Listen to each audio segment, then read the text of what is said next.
أعوذ بالله من الشيطان الرجيم.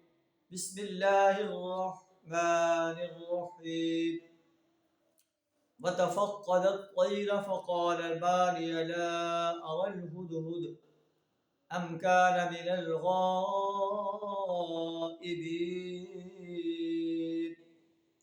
لأعذبنه عذابا شديدا أو لأذبحنه أو ليأتيني بسلطان مبين. صدق اللہ العظیم. ایک موقع پر سلیمان علیہ السلام نے پرندوں کا جائزہ لیا اور کہا کیا بات ہے میں ہدہد کو نہیں دیکھتا، کیا وہ کہیں غائب ہو گیا ہے؟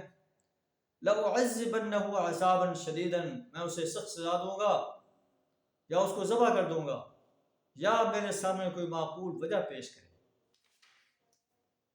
تھوڑی دیر میں ہدہد جو ہے وہ حاضر ہو جاتا ہے اور کہتا ہے کہ میں سبا سے ایک بڑی یقینی خبر لایا ہوں.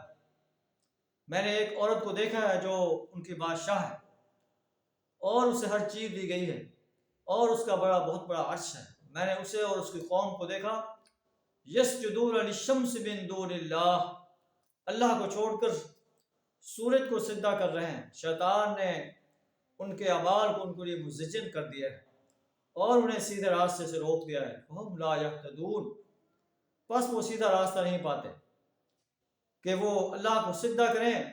یخرج الخبء فی السماوات والارض، جو زمین و آسمان کی پوشیدہ چیزیں نکالتا ہے.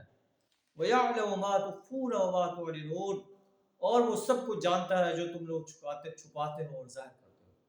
اللہ لا الہ الا هو رب العرش العظیم، اللہ ہی اکیلا ہے معبود، اس کے سوا کوئی معبود نہیں، وہی رب ہے عرش عظیم کا.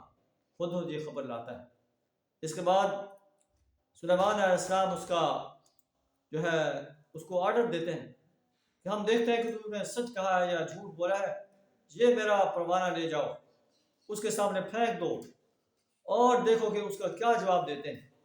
تو جب وہ پھینک دیتا ہے ملکہ سبا کہتی ہے اے میرے سردارو انی القی الی کتاب کریم، میرے پاس ایک اہم خط پھینکا گیا ہے، یہ سلیمان علیہ السلام کی طرف سے ہے، اللہ رحمان الرحیم کے نام سے شروع کیا گیا ہے. اس میں لکھا ہے اللہ تعالی علیہ، میرے مقابلے میں سرکشی نہ کرو، فأتونی مسلمین، اور مسلم بن کر میرے پاس حاضر ہو جاؤ. یہ خط کا خلاصہ ہے. اللہ سے دعا ہمیں بھی اسی انداز سے اپنے الوہیت کی دعوت دینے کی، اپنے نظام کو قائم کرنے کے لیے جد و جہد کرنے کی جرأت عطا فرمائے. وآخر دعوانا الحمد للہ رب العالمین.